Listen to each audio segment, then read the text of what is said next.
Condition ये है कि हमें क्लोज्ड बॉडी के लिए ही अप्लाई करना है, ओपन सरफेस के लिए डायरेक्टली अप्लाई नहीं कर सकते, अभी के लिए क्लोज सरफेस के लिए। और EA अगर 90 डिग्री है तो EA cos 90 की वैल्यू कितनी हो जाती है 0, तो पूरा टर्म हो जाएगा 0। तो इसलिए या तो 0 डिग्री बन रहा हो वैसा पसंद कीजिए, 90 डिग्री, 45, 30 डिग्री ये सब खेला मत किया करो, डिफिकल्ट हो जाता है सोल्व करना। जो भी चीज मैंने मैथमेटिकल पार्ट में लिखवाई ना वही चीज यहाँ पर शब्दों में लिखी हुई है। ध्यान से देखना मेरे दोस्त, एग्जामिनेशन में ऐसे लिखना होता है। लास्ट में रिजल्ट भी आपको लिखना है कि सर ये इनवर्सली प्रोपोर्शनल है 2k lambda divide by r, इस वजह से r पे इनवर्सली डिपेंडेंट होने की वजह से ये धीरे धीरे घटती जाती है, धीरे धीरे ये कम होती जाती है। फॉर्मूला कहाँ पर कौन सा यूज करना है वो भी समझ में आना चाहिए, और कहाँ पर कौन सा डेरिवेशन करना चाहिए वो भी समझ में आना चाहिए। नॉन कंडक्टिंग के लिए सिग्मा बाय 2 एप्सिलॉन, जबकि कंडक्टिंग के लिए sigma by epsilon. Hello everyone, this is Ravivan Raj, स्वागत करता हूं आप सभी का नेक्स्ट ओवर के शानदार प्लेटफॉर्म पे। बेटा क्लास 12 का chapter number 1 electric charges and field, आज उसका एक ऐसा टॉपिक बताने जा रहा हूं कि जिसमें से 2023 में, 2024 में, 2025 में, 2026 में हर बार क्वेश्चन पूछा गया है। ऐसा कोई पेपर नहीं है कि जहां से जिस पेपर में यहां से क्वेश्चन आया हो, और वो टॉपिक है गॉस लॉ और उसकी एप्लीकेशन। सबसे पहले गॉस लॉ होता क्या है, उसकी एप्लीकेशन क्या है, और किस हिसाब से क्वेश्चन पूछे गए हैं इन बोर्ड्स में, डेरिवेशन को किस तरीके से घुमा फिरा के पूछा था, वो सारी बातें हम इस सेशन में करने वाले हैं। तो शुरुआत करते हैं सबसे पहले, क्या होता है ये गॉस लॉ।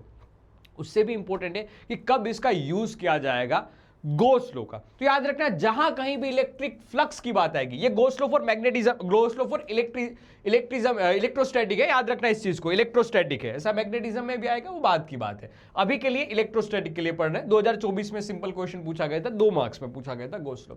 कहां पर इसका यूज करते हैं ये बात को समझना। गॉस लॉ मेरे दोस्त यूज किया जाता है जहां कहीं इलेक्ट्रिक फ्लक्स की बात की हो। इलेक्ट्रिक फ्लक्स को रिप्रेजेंट करते हैं 5E से। 5E का फॉर्मूला, अगर नॉन यूनिफॉर्म इलेक्ट्रिक फील्ड है तो बेसिकली ये फॉर्मूले को लिखते हैं हम, बेसिकली इस फॉर्मूले को लिखते हैं flux 5E is equal to E dot D.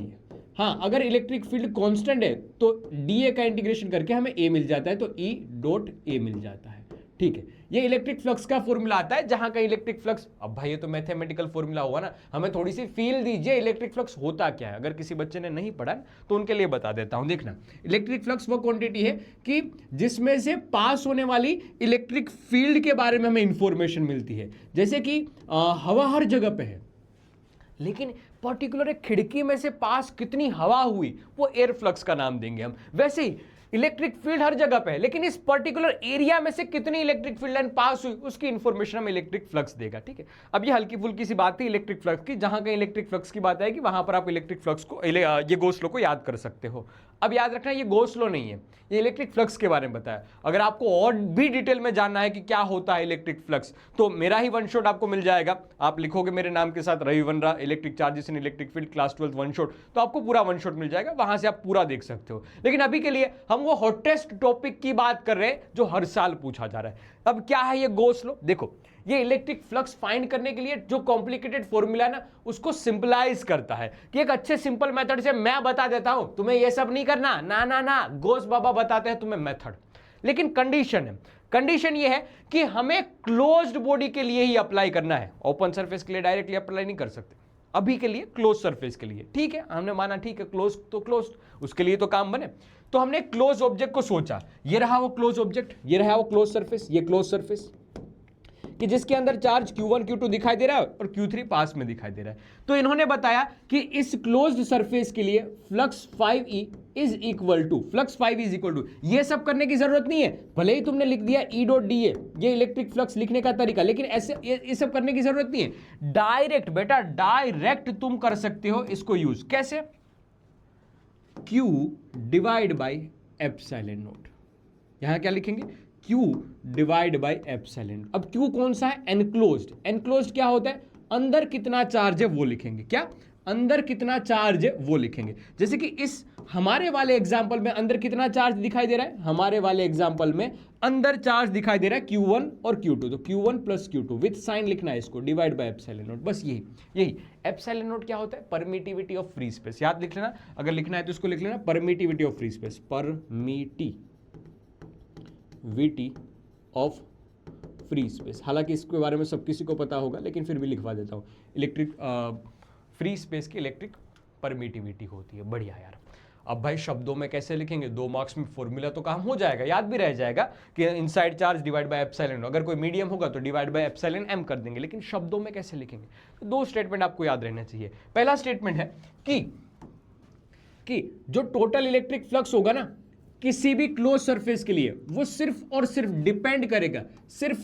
Depend करेगा एनक्लोज्ड चार्ज में। खत्म, over and out. Inside charge पे डिपेंड करेगा कि उस क्लोज सरफेस के अंदर कितना चार्ज है, बस खत्म। सिंपल इंग्लिश में लिखना है बेटा, कोई हाईफाई इंग्लिश नहीं, ठीक है। दूसरी लाइन ये कि होता कितना है फ्लक्स, तो net electric flux 5E is equal to Q enclosed, यानी कि टोटल चार्ज इनसाइड में जितना है वो डिवाइड बाय एप्सिलॉन। तो मैंने मल्टीप्लिकेशन करके 1/एप्सिलॉन कर दिया। बस यही मैथमेटिकल फॉर्मूला शब्दों में लिखना है, ठीक है। इतना याद रहना चाहिए। अब यहां पर हर बार मैं बोल रहा हूं बार बार कि क्लोज सरफेस। तो क्लोज सरफेस को रिप्रेजेंट करने के लिए हम ये इंटीग्रेशन को ऐसे यहां से शुरुआत की, यहां से खत्म किया।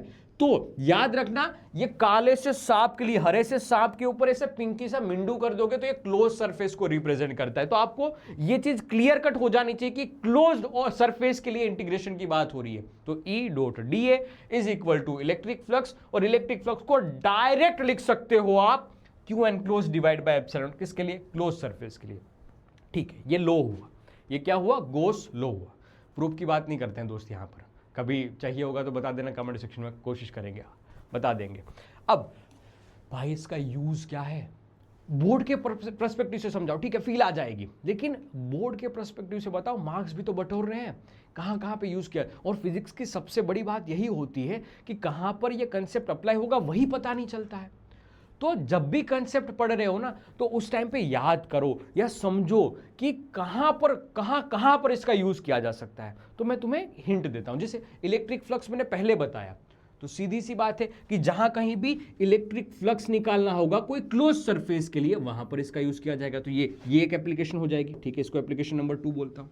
एप्लीकेशन नंबर 1, और जो जिसपे क्वेश्चन बहुत ज्यादा पूछे जाते हैं, वो यानी कि इलेक्ट्रिक फील्ड। इसी फॉर्मूले में अगर सारी चीजें दे रखी हो तो इलेक्ट्रिक फील्ड निकाली जा सकती है, हाँ, लेकिन कंडीशन ये है कि सिमेट्रिक चार्ज डिस्ट्रीब्यूशन होना चाहिए। चार्ज है बेटा तो सिमेट्रिक होना चाहिए, जैसे ऐसे नहीं रैंडम, कोई एक लाइन चार्ज हो गया, कोई रिंग पे चार्ज हो गया, कोई ऐसे स्फीयर पे चार्ज हो गया, स्फीयर की सरफेस पे चार्ज हो गया, ऐसे सिमेट्रिक डिस्ट्रीब्यूशन होना चाहिए, तब हम इलेक्ट्रिक फील्ड भी फाइंड कर सकते हैं इनकी मदद से, ठीक है। तो इलेक्ट्रिक फील्ड फाइंड करने में, इलेक्ट्रिक फ्लक्स फाइंड करने में, और ये क्या लिखा है दोस्त, पढ़ो तो, charge enclosed bye a closed Gaussian surface. Gaussian surface क्या होती है मैं बताता हूं, लेकिन पहले चार्ज एनक्लोज्ड मतलब कि ये अगर सारी क्वांटिटीज में दे रखी है, आपको चार्ज एनक्लोज नहीं दे रखा है, तो वो फाइंड करने में भी ये हेल्प करता है। बहुत बढ़िया। तो बस ये स्लाइड सबसे इंपॉर्टेंट है। अगर आपको पूरा गोस लॉ समझना है, उसकी 3 डेरिवेशन समझनी है, तो ये स्लाइड दिलो दिमाग में क्लियर कट होनी चाहिए। इसमें से कोई भी पॉइंट नहीं समझ में आया तो कमेंट सेक्शन में जरूर लिखना, मैं उसका रिप्लाई जरूर दूंगा मेरे दोस्त। लेकिन बताओ, ये एकदम क्रिस्टल क्लियर, बढ़िया, पक्का। शुरुआत करूं अब मैं, देखो अब मैं इसका आगे का क्वेश्चन करवाता हूं। एक बात बताता हूं तुम्हें कि सर हमने अंदर के चार्ज पार्टिकल की ही क्यों बात की, बाहर वाले चार्ज को तो कोई इंपॉर्टेंस दी ही नहीं है, ये Q3 की तो इंपॉर्टेंस दी ही नहीं है। देखो तो मैं बताता हूं हम अंदर वाले की क्यों यहां पर बात करते हैं, क्योंकि अंदर वाले की वजह से जो इलेक्ट्रिक फील्ड होगी ना बेटा, ये बाहर निकलेगी, ये बाहर निकलेगी, ये बाहर निकलेगी, ये ऐसे बाहर निकलेगी, तो ये सारी इलेक्ट्रिक फील्ड काउंट की जाती है, ये सारी इलेक्ट्रिक फील्ड लिखी जाती है, ये सारी इलेक्ट्रिक फील्ड गिनी जाती है। ऐसे Q1 की वजह से लिखी जाएगी, गिनी जाएगी। जबकि हम कोई बात करते हैं आउटसाइड चार्ज पार्टिकल की वजह से, जैसे Q3 हो गए, तो Q3 की वजह से इलेक्ट्रिक फील्ड निकली सही, अंदर एंटर हुई सही, लेकिन वो ऐसे बाहर भी निकल जाएगी। हाँ, तो जितना फ्लक्स एंटर हुआ उतना फ्लक्स आउट हो जाएगा। तो इस वजह से आउटर चार्ज पार्टिकल का नेट फ्लक्स है ना 0 हो जाएगा। अंदर वाला और बाहर वाला एक दूसरे को कैंसिल, ये अंदर भी घुसी और ये बाहर भी हुई, तो net electric field, net electric flux 0 हो जाएगा। अंदर घुसने वाला नेगेटिव, बाहर निकलने वाला पॉजिटिव। अब कोई ऐसा बच्चा बोलेगा कि सर ऐसा हो तो कि ये एकदम 90 डिग्री पे चली गई, ये एकदम टेंजेंट बनाते हुए यहां से टेंजेंट के रूप में चली गई, तब क्या होगा? तब ध्यान से देखो ना, तो इसका एरिया वेक्टर, इसका एरिया वेक्टर, ये देखो एरिया वेक्टर ऐसे डी है, इस जगह का एरिया वेक्टर जहां पर इंटरसेक्ट कर रहे हैं, एरिया वेक्टर बाहर की ओर, इलेक्ट्रिक फील्ड है ये रेड वाली बाहर की ओर ऐसे निकलती हुई, ठीक है। इन दोनों के बीच में निकला हुआ एंगल कितना? 90 डिग्री। तो अगर आप ई डॉट डी ए इस पार्ट के लिए करोगे ना, तो ई डॉट डी ए तो कोस 90 डी ए डॉट है ना, डॉट है बेटा यहां पर, डॉट यानी कोस प्रोडक्ट आता है, तो कोस 90 डिग्री, कोस 90 की वैल्यू वैसे भी जीरो हो जाएगी, तो इसकी वजह से फ्लक्स हमेशा जीरो ही मिलेगा। तो एक सिंपल सी बात तो मैं बताता हूं कि आउटसाइड की वजह से हमेशा जीरो क्यों होता है electric flux, outside charge particle को क्यों काउंट नहीं करते। तो उसका सिंपल सा लॉजिक है कि इलेक्ट्रिक फील्ड जितने एंटर हुई उतने एग्जिट हुई, नेट फ्लक्स जीरो। अगर कोई ऐसा सिर्फ एक पॉइंट पर टच करके गई टेंजेंट की तरह, तो वो 90 डिग्री बना लेगी एरिया वेक्टर के साथ, और डॉट प्रोडक्ट में उसका वैल्यू जीरो हो जाएगा। इसलिए फ्लक्स में इसका कोई भी कॉन्ट्रीब्यूशन नहीं है आउटसाइड चार्ज पार्टिकल का। लेकिन वहीं पर जेईई में सवाल आता है, नीट में सवाल आता है, सीयूटी में सवाल आता है कि दिस इलेक्ट्रिक फील्ड, यहां पर जो इलेक्ट्रिक फील्ड लिखी गई है, this electric field is due to all the charge particle और it is due to the inside charge particle only. वहां पर बच्चे गलती करके आ जाते हैं, वो सब इनसाइड टिक करके आते हैं। याद रखना, ये जो नेट फ्लक्स मिलता है ना, वो सिर्फ और सिर्फ इनसाइड चार्ज पार्टिकल की वजह से। इलेक्ट्रिक फील्ड तो सब की वजह से होगी ना। इस पॉइंट पे मैं इलेक्ट्रिक फील्ड निकालूंगा तो वो तो इनकी कंट्रीब्यूशन की वजह से भी है, इनके कंट्रीब्यूशन की वजह से, इनके कंट्रीब्यूशन की वजह से ही है। वो तो इलेक्ट्रिक फील्ड लाइन की संख्या जो हम फ्लक्स के पॉइंट से लिख रहे हैं, वो अंदर गई बाहर गई, वो कैंसिल आउट कर रही है। नेट इलेक्ट्रिक फील्ड है वो बेटा, वो हर चार्ज पे डिपेंड करेगी। जो तुम्हें इस बोर्ड पे दिख नहीं रहा है लेकिन आउटसाइड द बोर्ड, मतलब कहीं दूर भी होगा, उसकी भी हल्की फुल्की असर होगी। तो इलेक्ट्रिक फील्ड लाइन हर एक चार्ज पार्टिकल की वजह से, it is due to all charges, inside और आउटसाइड दोनों आएगा। इस चीज का ध्यान रखना।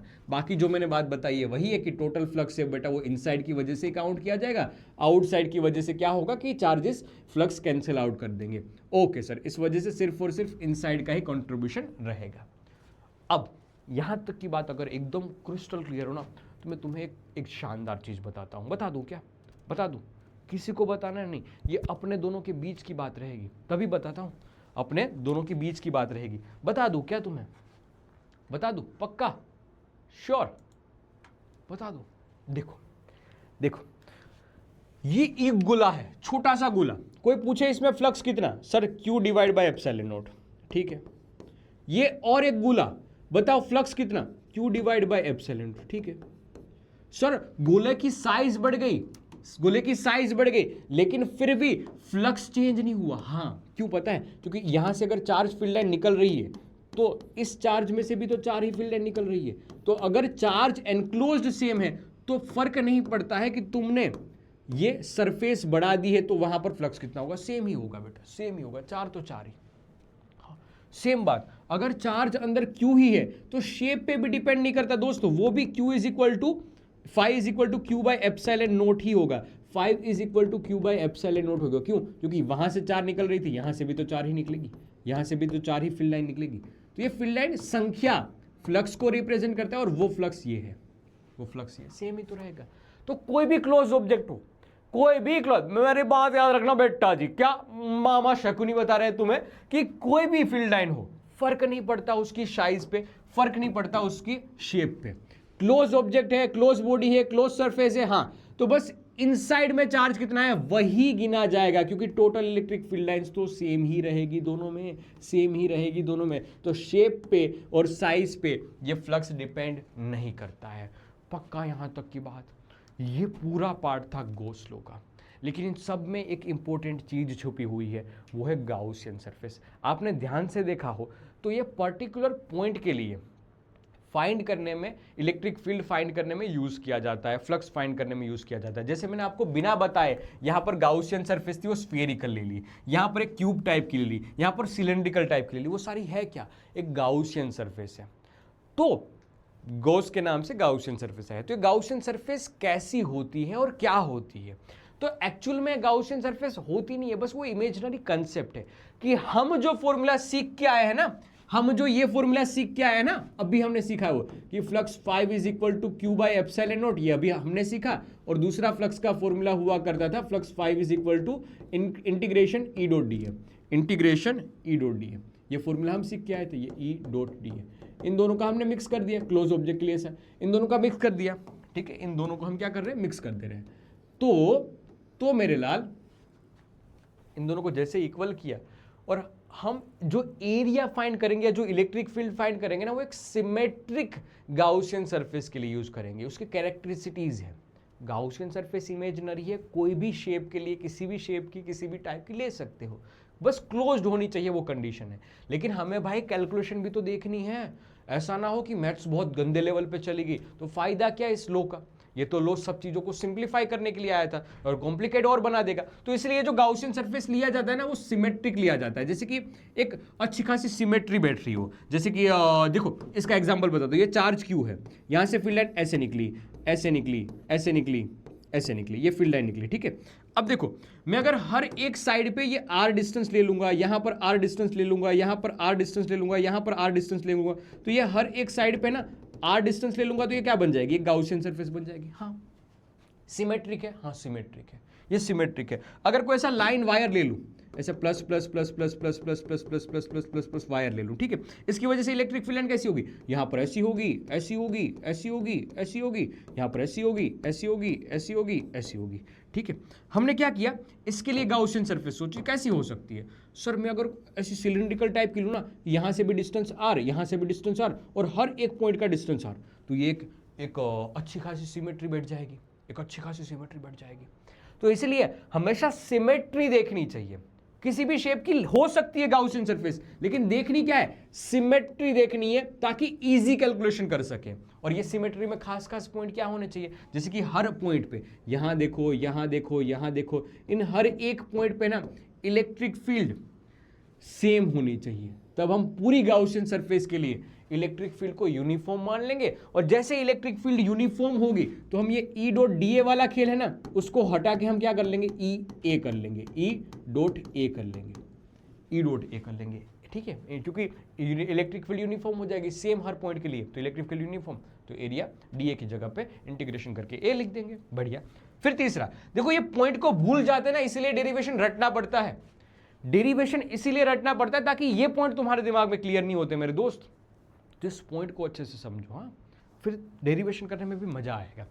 कि angle between electric field vector and area vector, ये ए वेक्टर होता है ना, उन दोनों के बीच का एंगल या तो 0 होना चाहिए या 90 डिग्री होना चाहिए। देखो इसके एग्जांपल भी बताता हूं। जैसे यहां पर आप देखोगे ना, ये एरिया वेक्टर, देखो ये डी ए वेक्टर, तो आप हरा वाला है वो इलेक्ट्रिक फील्ड है और ये पिंकी वाला है वो एरिया वेक्टर डी है। तो हर एक पॉइंट पे देखोगे ना, तो यहां पर एंगल बिटवीन इलेक्ट्रिक फील्ड और डी ए, ये दोनों 0 0 हो रहा है। हाँ यार, ये फायदा है, सिमेट्री बैठ रही है। जबकि ऊपर वाले ढक्कन की बात करूंगा तो वहां एरिया वेक्टर ऊपर की तरफ होगा, जबकि इलेक्ट्रिक फील्ड राइटवर्ड साइड पे होगी तो 90 डिग्री बनाएगा, तो ऊपर वाले ढक्कन के लिए 90 डिग्री बनेगा। हाँ यार, ये फायदा है। तो एक सिमेट्री बैठ रही है, आसान कैलकुलेशन हो जाएगा।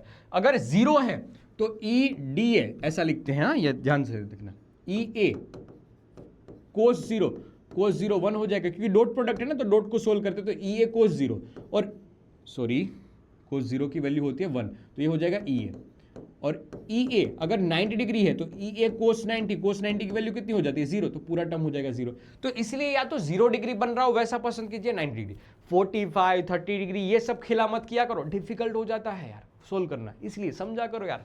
मास्टर जी भी सोच रहे हैं और फिजिक्स भी यही कहता है भाई, चीजों को सिंप्लीफाई करना है, कॉम्प्लिकेटेड थोड़ी बनाना है। हाँ ओके। फिर surface should not be pass through a charge, मतलब ऐसा नहीं होना चाहिए कि ये सरफेस आपने जो पसंद की वो इसी चार्ज पे से पास हो जाए, नहीं, चार्ज अंदर रहना चाहिए, आधा आधा नहीं, आधा बाहर आधा अंदर, ऐसा नहीं करना होता है। इसलिए इस चीज को, पॉइंट को ध्यान से रखना है। 4 पॉइंट अच्छे से दिमाग में बिठा लोगे बेटा, तुम्हें सोचने में आसानी रहेगी कि डेरिवेशन कैसे करते हैं। 3 ही डेरिवेशन है यहाँ पर, 3 ही डेरिवेशन है, लेकिन तुम्हारे मास्टर जी एक चौथा डेरिवेशन खोद के बताएंगे, और ऐसा नहीं है कि एक्स्ट्रा है, ये सीबीएसई बोर्ड ने पूछा है, तो तुम मुझसे पढ़ रहे हो दोस्तों, एक डेरिवेशन एक्स्ट्रा में आ जाएगा, और वो भी मैं तुम्हें इसी के साथ पढ़ाऊंगा। हालांकि वो अगले चैप्टर का कंसेप्ट है, लेकिन वो इसके साथ बहुत रिलेट करता है, डायरेक्ट रिलेट करता है, तो हम इसी के साथ पढ़ते चलेंगे, ठीक है। 4 डेरिवेशन समझना क्या है यहाँ पर कि सर एक लाइन चार्ज से ये plus plus plus plus plus plus plus plus plus plus plus plus plus, इससे आर डिस्टेंस दूर हमें निकालनी है इलेक्ट्रिक फील्ड, आर डिस्टेंस दूर हमें निकालनी है इलेक्ट्रिक फील्ड, ये पहला क्वेश्चन। दूसरा, एक ऐसी surface, uniform surface charge density वाली एक शीट है बेटा, इसके ऊपर सरफेस चार्ज डेंसिटी मान लीजिए सिग्मा है, सिग्मा है, और इससे भी आर डिस्टेंस दूर हमें निकालनी है इलेक्ट्रिक फील्ड। और यहाँ पर बेटा हर एक, मतलब ये सरफेस है जिसकी रेडियस आर है, ये सरफेस जिसकी रेडियस आर, और हर एक पॉइंट पे, हर एक मतलब ये यूनिफॉर्मली डिस्ट्रीब्यूटेड है चार्ज Q। ये क्या है, पूरा का पूरा एक स्फेरिकल सरफेस है, स्फेरिकल सरफेस है, ठीक है। चार्ज कितना है, Q है। अब यहाँ पर भी दोस्त हमें निकालनी है इलेक्ट्रिक फील्ड इस बाहर वाले पॉइंट पे, बाहर वाले पॉइंट पे, इन साइड पे भी निकालनी है, अंदर वाले पॉइंट पे भी निकालनी है, बाहर वाले पॉइंट पे भी निकालनी है। ये हमारा लक्ष्य है। अब देखो सिमेट्री तो मैं अभी से बना देके चलता हूं ताकि एक मतलब आसान चीज बन जाएगी। चलो बारी बारी से सिमेट्री ले लेंगे। 3 डेरिवेशन करना है, दिमाग में रखना कितने, 3 डेरिवेशन।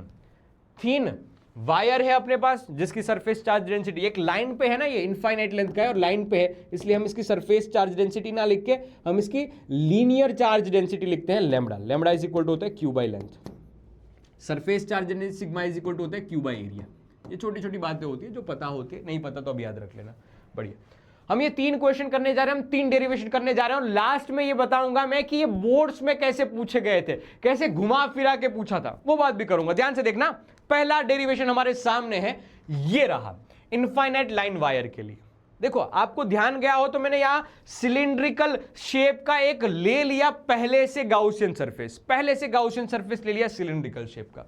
क्यों भाई, सिलिंड्रिकल है वो सारी सरफेस के लिए। जैसे कि ये रेड कलर की मैं इलेक्ट्रिक फील्ड लाइन ड्रॉ करता हूं, ध्यान से देखना, इसमें से पास होने वाली इलेक्ट्रिक फील्ड लाइन ऐसे रेड, ये ऐसे, ये ऐसे, ये ऐसे, ये ऐसे, ठीक है। ऐसे यहां पर भी ऐसे ऐसे ऐसे ऐसे ऐसे, ये इलेक्ट्रिक फील्ड लाइन है, ठीक है। हाँ, अब ध्यान से देखो ना तो आपको 2 सरफेस अलग से दिखेगी। एक तो ये कर्व्ड सरफेस जो भी है वो, एक ये कर्व्ड सरफेस आपको दिख रही होगी, और दूसरी दिखेगी ऊपर वाला ढक्कन और नीचे वाला ढक्कन, ऊपर वाला ढक्कन और नीचे वाला ढक्कन। और यहां पर कर्व्ड सरफेस में आप एरिया वेक्टर देखोगे तो ये भी बाहर निकल रहा है, ये भी बाहर निकल रहा है, तो हर एक पॉइंट पे एरिया वेक्टर बाहर निकलता हुआ दिखाई देगा, बाहर निकलता हुआ दिखाई देगा। तो जो गोस लॉ है ना उसको अप्लाई करते हैं अकॉर्डिंग टू गोस लॉ। अब कैसे लिखना है बताऊंगा, लेकिन पहले एक मैथमेटिकल पार्ट समझ लो, मैथमेटिकल पार्ट समझ लो। ई डॉट डी ए लिखते हो फ्लक्स की जगह पे, आप यहां पर हर एक जगह पे फ्लक्स की जगह पे इलेक्ट्रिक फील्ड फाइंड करनी है, इसलिए ई डॉट डी ए वाला फॉर्म यूज करते हो, is equal to Q by epsilon not. यही फॉर्मूला था ना यार, आप पढ़ते थे क्या, Q by epsilon not, gauss law, electric flux E dot D A. अब इन दोनों का राइट साइड को इक्वल कर दो, वही अपना फॉर्मूला बन जाएगा, तो E dot D A. 2 surface मिल रही है, ये क्लोज सरफेस किससे बना हुआ है, एक कर्व्ड पार्ट से बना हुआ है और दूसरा ऊपर नीचे फ्लैट सरफेस से बना हुआ है, ऊपर नीचे फ्लैट सरफेस से बना हुआ है। अब भाई फ्लैट सरफेस पे आप देखोगे ना तो ई डॉट डी ए क्या हो जाएगा, ई डी ए कोस, क्योंकि एरिया वेक्टर इसका ऊपर की तरफ आएगा, ये रहा इसका एरिया वेक्टर ऊपर की तरफ, और ये एंगल बना लेगा 90 डिग्री, तो ई डी ए कोस 90 क्या बनेगा, ई डी ए कोस 90। कोस 90 की वैल्यू कितनी होती है, 0। अरे भाई, तो फ्लैट सरफेस की वजह से आपको कोई भी फ्लक्स मिलेगा ही नहीं, मिलेगा सिर्फ किसकी वजह से, कर्व्ड वाले पार्ट की वजह से ही मिलेगा, क्योंकि कर्व्ड वाले पार्ट का हर एक सेक्शन पे आप एरिया देखोगे वो भी इलेक्ट्रिक फील्ड की डायरेक्शन में ही है। ऐसे निकली इलेक्ट्रिक फील्ड लाइन तो ऐसे निकला छोटा एरिया वेक्टर, तो हर एक सरफेस पे ऐसे ही है। तो हम लिखेंगे ई डॉट डी ए के लिए ई एरिया कर्व्ड वाले पार्ट का और cos 0 is equal to charge enclosed divide by epsilon naught. ध्यान से देखना, ई एज इट इज आया, कर्व्ड का एरिया कितना हो जाएगा, देखो इसकी रेडियस में अगर छोटी आर मान लो, क्योंकि मुझे आर डिस्टेंस पे ही तो निकालनी थी इलेक्ट्रिक फील्ड, तो मैंने वहां से पास होता हुआ एक सिलिंड्रिकल सरफेस मान लिया, ठीक है। तो ये मेरे ख्याल से सिलेंडर है और कर्व्ड वाले का एरिया निकालना है, तो 2 पाई आर एल हो जाएगा, 2 पाई आर पेरिफेरी, ठीक है, और लेंथ एल है ना, ये एल लेंथ की बात हो रही है, इसलिए 2 पाई आर एल हो जाएगा। ओके, तो ये हो गया 2 पाई आर एल। बताना कमेंट सेक्शन में क्या मैंने सही लिखा है गलत लिखा है। कोस 0 की वैल्यू 1 होती है, हटा दीजिए। देखो अब यहां पर बताओ मुझे कि चार्ज एनक्लोज्ड कितना होगा, चार्ज एनक्लोज्ड कितना होगा। सर जितना चार्ज अंदर है उतना लिया जाएगा, अंदर कितना है भाइयों बहनों, देखो यहां से शुरू हुआ, यहां से शुरू हुआ, यहां से शुरू हुआ, यहां से शुरू हुआ, यहां से शुरू हुआ, यहां से शुरू हुआ, ये पूरा का पूरा चार्ज है। देखो ये पूरी लेंथ है एल, यहां से लेके यहां तक की पूरी लेंथ है एल। ओके, तो can I write lambda is equal to Q by L, so Q is equal to lambda into L. हाँ यार, तो ये लैम्बडा और ये एल काटापीटी कर दीजिए दोस्त, यहाँ से एल मर जाएगा, तो हमें फॉर्मूला मिल जाएगा electric field is equal to क्या क्या हुआ, हाँ लैम्बडा वाला फॉर्मूला ना, तो lambda divide by 2 pi epsilon naught into are.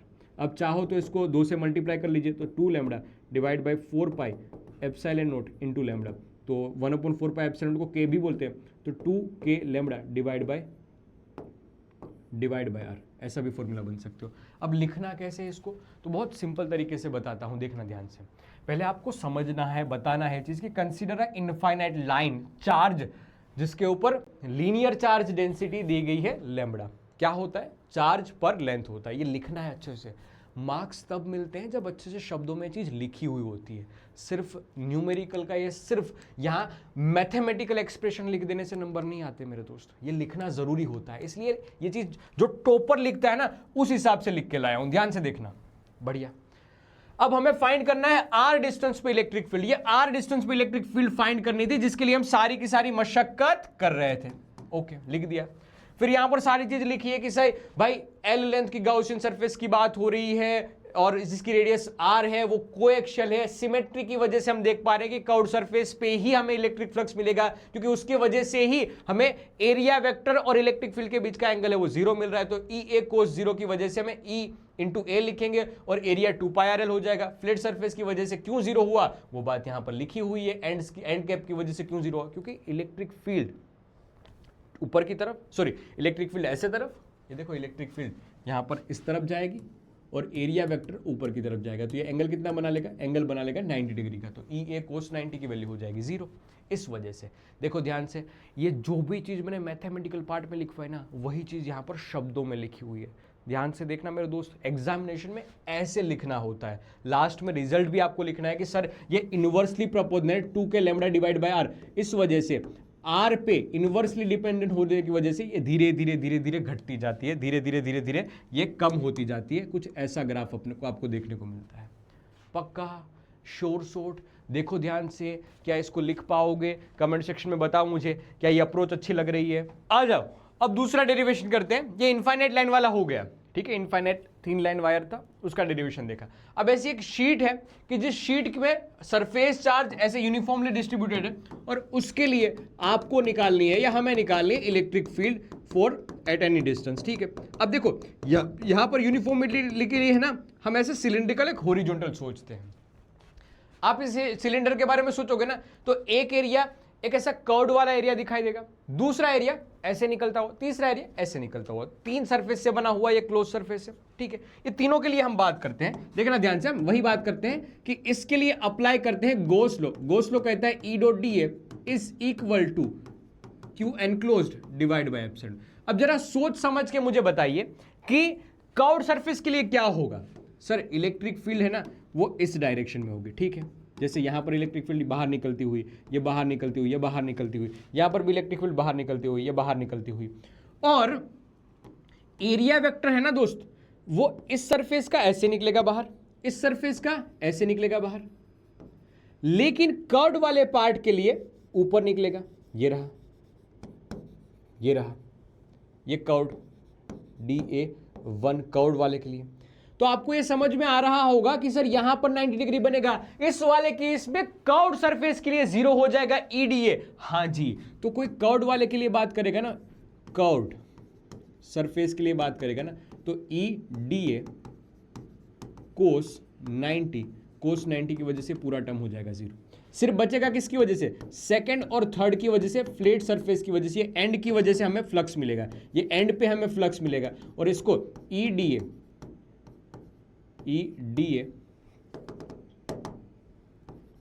कोस 90 नहीं, कोस 0, क्योंकि दोनों पैरेलल है, इलेक्ट्रिक फील्ड और ये एरिया वेक्टर, इस वजह से दोनों केस में तो कोस 0 की वैल्यू होती है 1, DA का इंटीग्रेशन करेंगे EA बन जाएगा, तो EA। तो नेट फ्लक्स आप लिखोगे ना, वो दोनों की वजह से, जैसे पहले कर्व्ड सरफेस के लिए 0, दूसरी सरफेस के लिए EA, तीसरे सरफेस के लिए EA। और अगर चार्ज एनक्लोज की बात करूं तो देखो दोस्त, यहां पर चार्ज कैसे लिखते हैं, ये अंदर कितना चार्ज है वही तो लिखा जाता है। तो सरफेस चार्ज कितना है, सिग्मा, ठीक है। सिग्मा बाय होता है Q बाई ए, ये इतना एरिया ए हो जाएगा, इतना एरिया ए हो जाएगा। तो Q is equal to sigma into A divide by आ जाएगा एप्सिलॉन नॉट। पक्का समझ आया, ठीक है। ओके ग्रेट, ये ए कैंसिल आउट हुआ, तो ई ए 2 times E A sigma by epsilon not, और सिग्मा की वैल्यू आएगी, सॉरी ई की वैल्यू आएगी ई बाई सिग्मा बाई 2 एप्सिलॉन। ये एक शीट के लिए मिला कि जो नॉन कंडक्टिंग टाइप की शीट थी। शब्दों में कैसे लिखते हैं तो बहुत प्यारी तरीके से इस चीज को डिस्क्राइब करते हैं, जैसे कि आपने एक अच्छे से डायग्राम ड्रॉ किया, शीट जिसके ऊपर सरफेस चार्ज डेंसिटी रिप्रेजेंट की सिग्मा से, ये एरिया कर्ड वाले की वजह से यहां पर जीरो हो जाएगा। क्यों जीरो हो गया वो आपको लिखना है कि सर वहां पर area vector between angle between area vector और इलेक्ट्रिक फील्ड इज 90 डिग्री, कोस 90 की वैल्यू होती है 0, दैट्स वाई। और फ्लैट सरफेस के लिए एंड्स के लिए ई ए तो 2 और चार्ज एनक्लोज सिग्मा इनटू ए लिखा, अप्लाई किया फॉर्मूला, सिंप्लीफाई किया, you will found sigma by 2 epsilon not.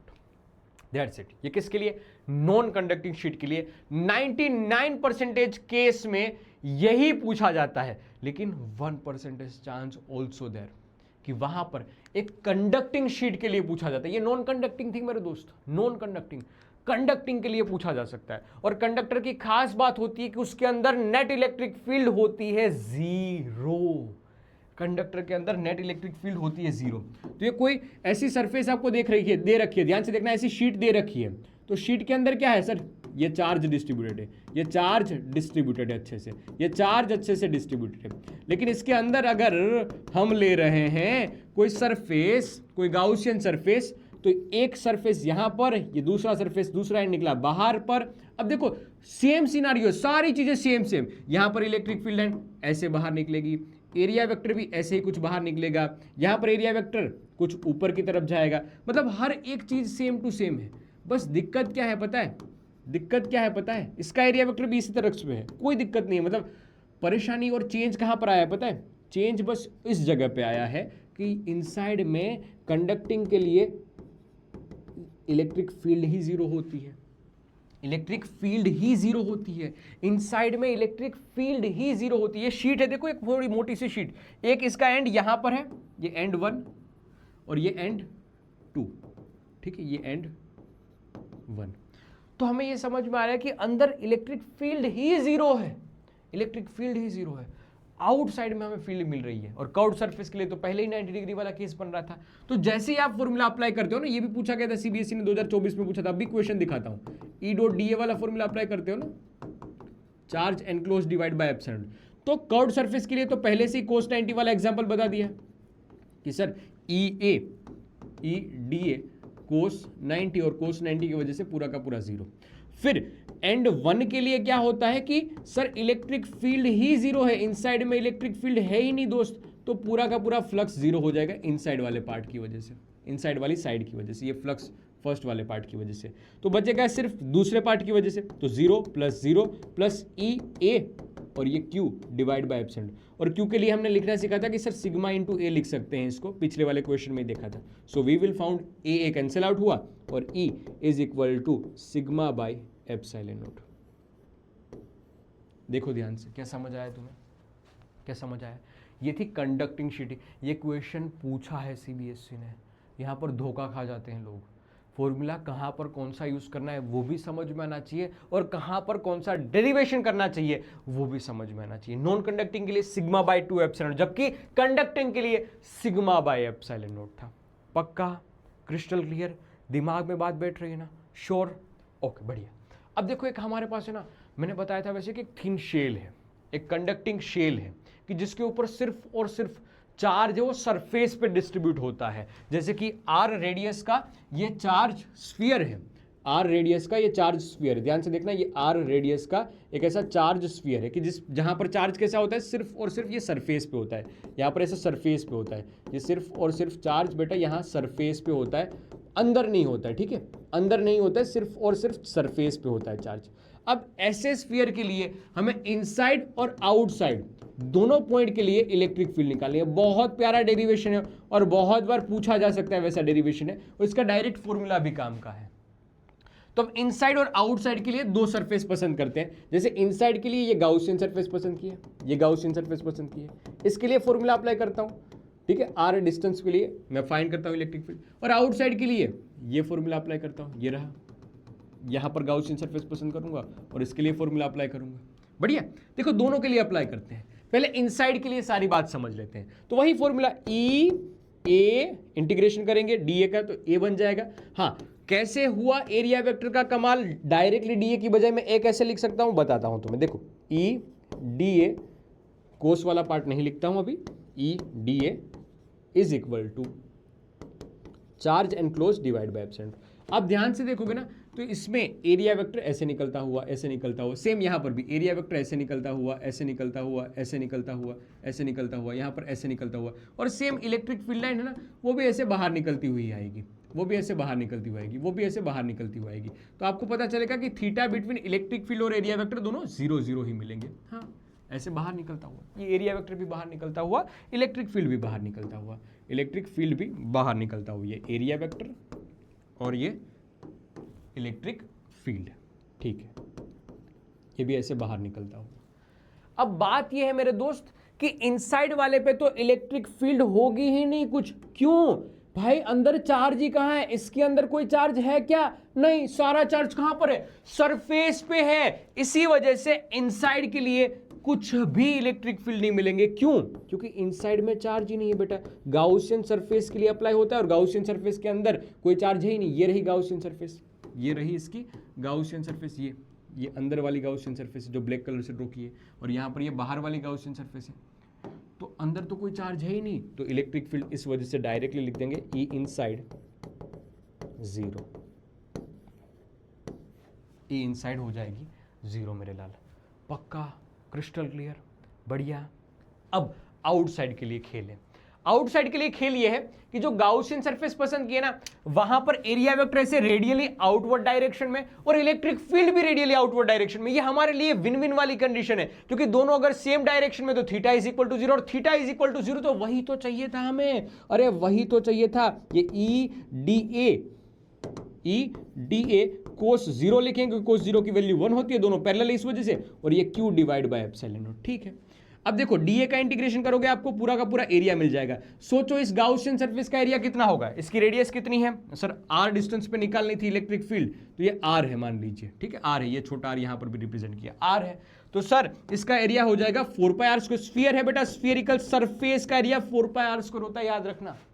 4/3 pi are cube होता है ना, वो इसका वॉल्यूम होता है, शेल का, खोखले स्फीयर का वॉल्यूम होता है। ये तो इसका सरफेस का सिर्फ एरिया है, और हमें एरिया ही चाहिए, डिवाइड बाय एप्सिलॉन नॉट। 4 पाई को नीचे भेज दो, आर को नीचे भेज दो, आर स्क्वायर को नीचे भेज दो, तो Q by 4 pi epsilon naught R square, और 1/4 पाई एप्सिलॉन नॉट को के बोलते हैं, तो ये K Q divide by R square. Formula आ गया अपने पास। अरे यार क्या बात है, देखो ध्यान से, के क्यों लिखा? 1/4 पाई एप्सिलॉन को के बोलते हैं। देखो ध्यान से, इसको शब्दों में कैसे लिखते हैं। देखो सबसे पहले डिस्क्राइब करना जरूरी होता है, हर एक पार्ट को डिस्क्राइब करो कि consider a thin spherical shell की जिसकी रेडियस कैपिटल आर है, हमें इसकी सरफेस चार्ज डेंसिटी सिग्मा दे रखी है, वैसे वैसे पॉइंट लिखने जरूरी होते हैं। या फिर सीधा सीधा बता दो कि सर टोटल चार्ज इसके ऊपर जितना डिस्ट्रीब्यूटेड है ना वो बता दिया है, कि इसके ऊपर टोटल चार्ज डिस्ट्रीब्यूटेड है, छोटा क्यू या बड़ा क्यू जैसे भी दे रखा वो बता दीजिए। ओके, ये सारी चीजें डिस्क्राइब करने के बाद आपको अप्रोच यूज करनी चाहिए, डेरिवेशन पे आना चाहिए। जैसे इनसाइड के लिए लिखोगे, सर इनसाइड के लिए अंदर कोई चार्ज क्लोज्ड है ही नहीं, इस वजह से इनसाइड इलेक्ट्रिक फील्ड 0 हो जाती है। आउटसाइड के लिए क्या है? चार्ज तो पूरा है, पूरा का पूरा चार्ज अब इनक्लोज्ड है। देखो ये आउटसाइड के लिए एरिया वेक्टर जो है वो भी रेडियली आउटवर्ड, इलेक्ट्रिक फील्ड भी रेडियली आउटवर्ड, इस वजह से हमें ई डी ए कोस 0 मिल रहा है। कोस 0 की वैल्यू बेटा 1 होती है, तो ई डी ए का इंटीग्रेशन 4 पाई आर स्क्वायर नीचे आया, K Q by R square formula मिल जाएगा। बढ़िया है। और अगर capital R is equal to छोटा आर लिख दूंगा तो सरफेस पे K Q by R square formula मिल जाएगा। तो तीनों फॉर्मूले को कंपेयर करके अगर मैं ग्राफ भी बना दूं तुम्हारे सामने, ये इलेक्ट्रिक फील्ड वर्सेस आर का ग्राफ है, और यहां पर capital R is equal to छोटा आर है, तो पूरे इनसाइड पार्ट के लिए 0 0 0 मिलेगी। यहां पर मैक्सिमम मिलेगी, कितनी मिलेगी? K Q by R square, K Q by capital R square, और धीरे धीरे धीरे धीरे घटती जाएगी ई प्रोपोर्शनल टू 1/r स्क्वायर के हिसाब से। लो बेटा ये बन गया ग्राफ। देखना कैसे लिखना है, 2 या 3 मार्क्स में। बड़ा डेरिवेशन था तो 3 मार्क्स में पूछा जा सकता है, लेकिन हर वो चीज कि जो ज़रूरी है वो पॉइंट में लिखनी है, हल्के हल्के पॉइंट में लिखनी है। नहीं है ज़रूरी कि तुम हर एक स्टेप लिखो, ज़रूरी वो है कि हर एक पॉइंट लिखो कि जो इंपॉर्टेंट है। यहाँ पर तुम डायरेक्टली लिख दोगे कि क्यों, लेकिन बताया ही नहीं कि क्यों है क्या, तो कोई फायदा नहीं ना। तो वहाँ पर एग्जामिनर भी चाहता है कि तुम्हें भाई लिखो तो सही, बताओ तो सही कि तुम्हें क्यों क्या बोला है। यहाँ पर है ना बच्चे बहुत कंफ्यूज होते हैं, जैसे कि सर हमारी किताब में कैपिटल यू यूज किया गया है, यहाँ पर छोटे क्यू से क्वेश्चन करवा रहे हो। अरे बेटा तुम वहाँ पर डिस्क्राइब नहीं कर रहे हो ना कि क्यू एक्चुअल में है क्या। तो जरूरी होता है कि तुम बता दो वो चीजें कि मैंने ये सिंबल इस मीनिंग से लिया है, बता दो एग्जामिनर को। घर की चीजें यूज मत किया करो। और कर रहे हो एनसीईआरटी से दूसरे सिंबल आप यूज कर सकते हो, लेकिन बस वहां पर डिस्क्राइब करना होता है, तो इस चीज पे ध्यान देना। हाँ, ऐसा नहीं कुछ भी यूज कर लिया वहां पर, नहीं, वो डिस्क्राइब करके लिखा करो। बढ़िया। तो ये 3 डेरिवेशन थे, 3 नहीं, मैंने हालांकि 4 डेरिवेशन आपको करवाए। एक याद बताओ, किसको याद है, पूरा याद है?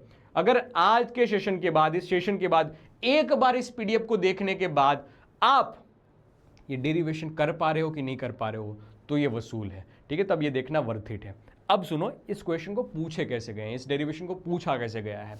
तो मेरे दोस्त, डेरिवेशन को पहले में पूछा गया था 2024 में कि चार्ज प्लस क्यू है placed on a thin conducting spherical shell, ठीक है, एक शेल के ऊपर ही इसको रखा गया है। मतलब सिंपल सी बात है कि एक शेल है, शेल के ऊपर ये चार्ज कैपिटल क्यू रखा गया है, डिंग, ऐसे डिंग डिंग डिंग डिंग डिंग डिंग डिंग डिंग डिंग डिंग डिंग डिंग, ऐसे रखा गया है, ऐसे रखा गया है, जिसकी रेडियस कैपिटल आर है। और गोस थ्योरम का यूज करके हमें बताना है कि सर इनसाइड के लिए इलेक्ट्रिक फील्ड का फॉर्मूला क्या होगा और आउटसाइड के लिए क्या होगा। ये अभी जो लेटेस्ट हमने किया ना, आखिरी वाला, वो 3rd डेरिवेशन है, D3।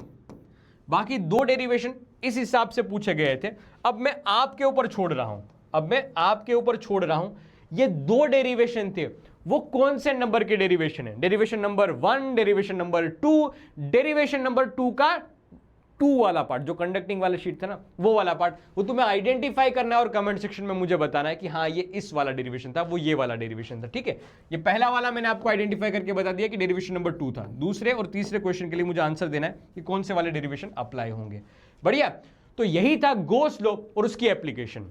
अब इसकी एप्लीकेशन इससे भी बहुत वाइड है, इससे बहुत सारे क्वेश्चन पूछे जाते हैं। अगर आप चाहते हो ऐसे क्वेश्चंस की लिस्ट कि जो शायद कोई कॉम्पिटिटिव एग्जामिनेशन में भी पूछे गए हैं, जेईई नीट, सीयूईटी में, एनडीए में भी पूछे गए हैं और हमारी बोर्ड्स में भी पूछे जा रहे हैं या पूछे गए हैं, तो ऐसे क्वेश्चंस के लिए भी मैं वीडियो लाऊंगा। लेकिन तुम अपनी मर्जी, अपना दिमाग चलाना और कमेंट सेक्शन में मुझे जरूर बताना कि और तुम्हें क्या क्या चीजें चाहिए, ठीक है। तुम्हारा भाई यहीं पे खड़ा है।